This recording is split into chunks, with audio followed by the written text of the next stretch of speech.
X story stream recent articles. President Donald Trump got slammed by all sides, Democrats, the media and European politicians, for suddenly escalating economic war with China on Friday.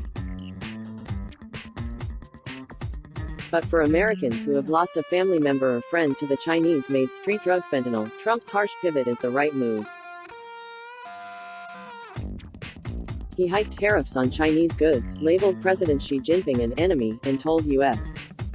companies manufacturing in China to pull out.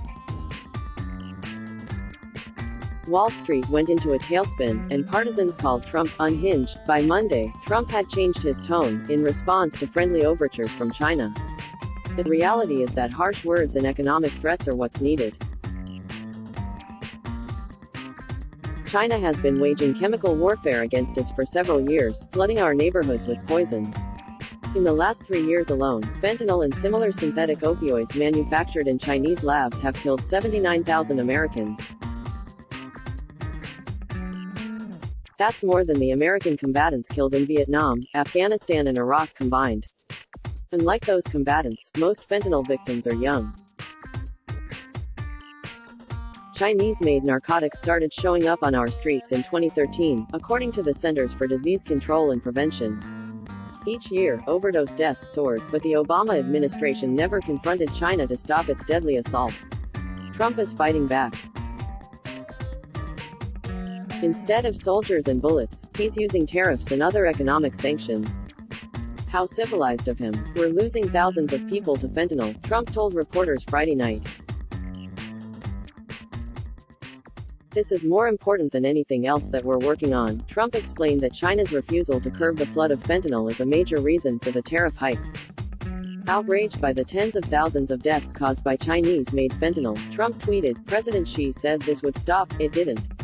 In fact, China is refusing to cooperate with U.S. law enforcement.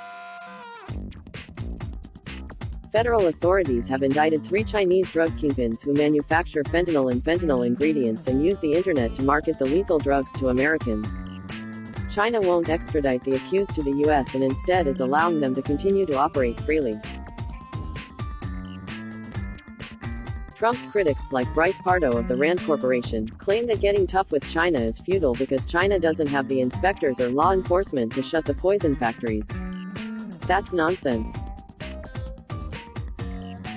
A country with a brutal totalitarian apparatus to enforce a one-child policy, which China did for years, dictating what went on in the bedroom, can control what gets sold on the internet and put in the mail. China's synthetic opioid factories typically employ hundreds of people seated at internet terminals, openly selling their lethal wares.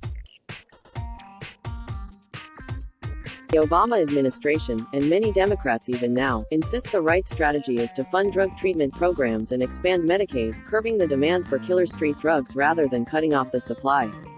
Actually, we need to do both, attack the supplier and treat the addicts. In war, you don't stop fighting the enemy while you're bandaging the wounded.